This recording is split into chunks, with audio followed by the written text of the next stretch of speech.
வணக்கம், welcome back to our channel Jayasrikanth kitchen and vlogs. இன்னைக்கு நம்ம வீடியோவில் ஒரு பார்க்க போகிற ரெசிபின்னு பார்த்தீங்கன்னா ஆப்கானி சிக்கன் டிக்கா பண்ண போகிறோம். ஸோ ஆப்கானி சிக்கன் டிக்கா இது சூப்பராக இருக்கும். ஸோ நம்ம வந்துட்டு அவன்லேயும் பண்ணலாம், வித்தவுட் அவன்லேயும் பண்ணலாம் நம்ம இது. ஸோ எப்படி பண்ணுறதுன்னு காமிக்கிறேன். அதுக்கு தேவையான இன்க்ரீடியன்ஸ் எல்லாம் எடுத்து வச்சுருக்கேன். நான் வந்துட்டு ஒரு 200 to 400 கிராம் வரைக்கும் வந்து சிக்கன் எடுத்திருக்கேன். போன்லெஸ் சிக்கன் தான் எடுத்திருக்கேன். போன்லெஸ் சிக்கன் லெக்ஸ் இது. ஸோ அது வந்து 1.5 இன்ச்சுக்கு வந்துட்டு பீசஸாக கட் பண்ணியிருக்கோம் இது. அதுக்கப்புறம் தயிர் வந்துட்டு ஒரு 3/4 கப்புக்கு எடுத்திருக்கேன். ஓகேங்களா? ஓகே, ஆமாம் எடுத்திருக்கேன். அண்ட் தென் வந்துட்டு 1/4 கப்புக்கு வந்துட்டு ஃப்ரெஷ் க்ரீம் எடுத்திருக்கேன். அப்புறமா ஜிஞ்சர் கார்லிக் பேஸ்ட் இது எடுத்திருக்கேன். அப்புறமா red chilli powder. Red chilli பதிலாக நீங்கள் கிரீன் சில்லியும் நீங்கள் சேர்த்தீங்கன்னா நல்லா ஒயிட் கலரில் நல்லா வரும் சூப்பராக. அதுக்கப்புறம் பிளாக் பெப்பர் பவுடர் வந்துட்டு இதுவும் சேர்த்துருக்கேன். பெப்பர் காய்ஸ் கொஞ்சம் டேஸ்ட்டுக்காக தான். தேவையான அளவு உப்பு, சால்ட் எடுத்திருக்கோம். அதுக்கப்புறம் கரம் மசாலா ஒரு பிஞ்சு சேர்த்தா போதும். அதுக்கப்புறம் கார்ன்ஃப்ளவர், அது கொஞ்சோண்டு கொத்தமல்லி நான் எடுத்திருக்கேன். அப்புறமா கடைசியில் ஒரு லெமன் நம்ம பிழிஞ்சு எடுத்துக்கலாம். ஒன்றுனா ஒன்று வேணா, ஆஃப் லெமன் போதும். ஸோ அதுக்கப்புறம் எண்ணெய். ஓகேங்களா? எண்ணெய் வந்துட்டு ஜஸ்ட் வந்துட்டு இதுக்கு டஸ்டிங் கொடுக்கறதுக்கு தான் வந்துட்டு எண்ணெய் எடுக்கணும். ஓகேங்களா? ஸோ இப்போ வந்து இது எப்படி பண்ணுறதுன்னு பார்க்கலாம். ஃபர்ஸ்ட் வந்துட்டு சிக்கன் இருக்குல்லையே, அந்த சிக்கன் பவுலே பார்த்தீங்கன்னா தயிர் எடுத்துக்கலாம். இப்போ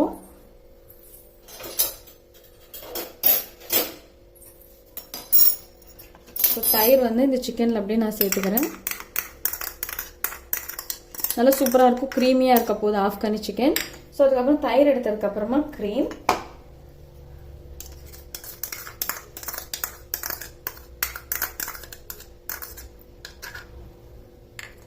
ஃப்ரெஷ் க்ரீம் எடுத்ததுக்கப்புறமா ஜிஞ்சர் கார்லிக் பேஸ்ட். ஓகேங்களா? இது வந்துட்டு ஒரு இந்த ஸ்பூன் வரைக்கும் நான் எடுத்துக்கிறேன். ஓகேங்களா? ஸோ எடுத்ததுக்கப்புறமா நெக்ஸ்ட் வந்து பிளாக் பெப்பர் பவுடர். ஓகேங்களா? பெப்பர் காயின்ஸை நீங்கள் க்ரஷ் பண்ணி நீங்கள் சேர்த்துக்கலாம். ஸோ ஜஸ்ட் வந்து டேஸ்ட்டுக்காக தான் நான் வந்து சேர்த்துக்க போகிறேன். ரொம்ப நல்லாயிருக்கும். ஸோ டேஸ்ட்டுக்காக தான் கொஞ்சோண்டு சேர்த்துருக்கேன். அதுக்கப்புறம் தேவையான நல்ல உப்பு. ஸோ தேவையான நல்ல உப்பு நான் எடுத்துக்கிறேன். ஸோ சிக்கனுக்கு வந்து தேவையான நல்ல உப்பு. ஃபுல்லாக க்ரீம் எல்லாம் சேர்த்துருக்கனால கொஞ்சம் வந்து அந்தளவுக்கு ஸ்பைசினஸ்ஸாக இருக்காது. ஏன்னா தயிரும் நம்ம சேர்த்துருக்கோம். அதுக்கப்புறம் வந்துட்டு கார்ன்ஃப்ளவரும் நம்ம சேர்க்க போகிறோம். நெக்ஸ்ட்டு வந்து கார்ன்ஃப்ளவர் நம்ம சேர்த்துக்கலாம். ஒரு 1/2 ஸ்பூன் நான் சேர்த்துக்கிறேன். ஜஸ்ட்டு வந்துட்டு கோட்டிங்காக தான், ரொம்ப நல்லாயிருக்கும். அதுவும் சேர்த்தாச்சு. சேர்த்ததுக்கப்புறமா கடைசியில் வந்துட்டு லெமன் அண்ட் ஆயில் சேர்த்துக்கலாம். பாதி லெமன் எடுத்திருக்கேன் நான்.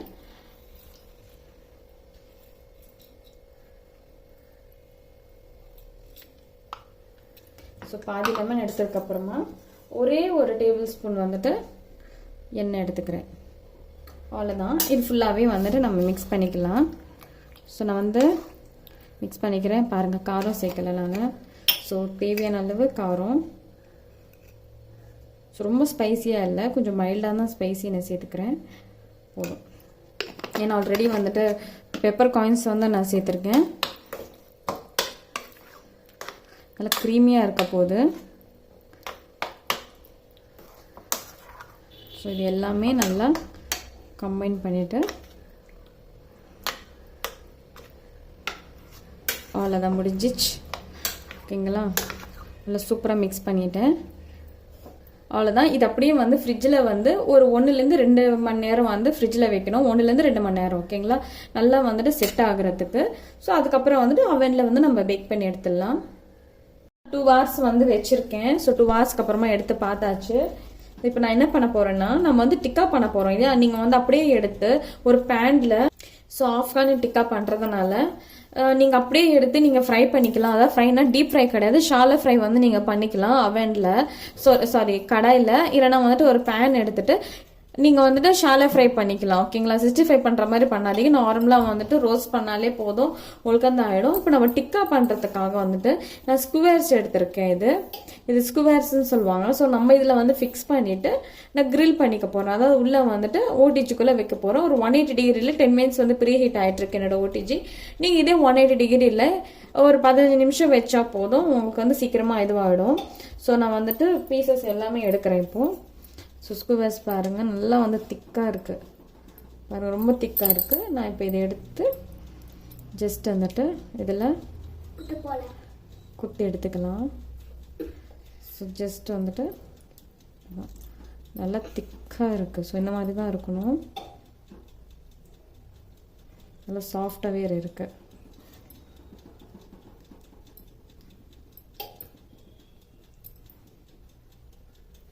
ஸோ மசாலா இன்னொரு தடவை வந்துட்டு ஜஸ்ட் வந்து டஸ்டிங் பண்ணிகிட்ருக்கேன். அப்ளை பண்ணிவிட்டு ரொம்ப சில்லுன்னு இருக்குது. ஏன்னா நான் வந்து 2 hours வச்சுட்டேன் நான். ஸோ அதுக்காக தான்.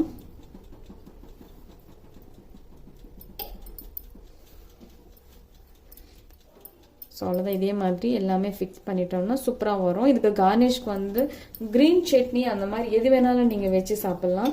ரொம்ப சூப்பராக இருக்கும். இது நான் அப்படியே வந்து ஓடிஜிக்குள்ளே வச்சிடுறேன்.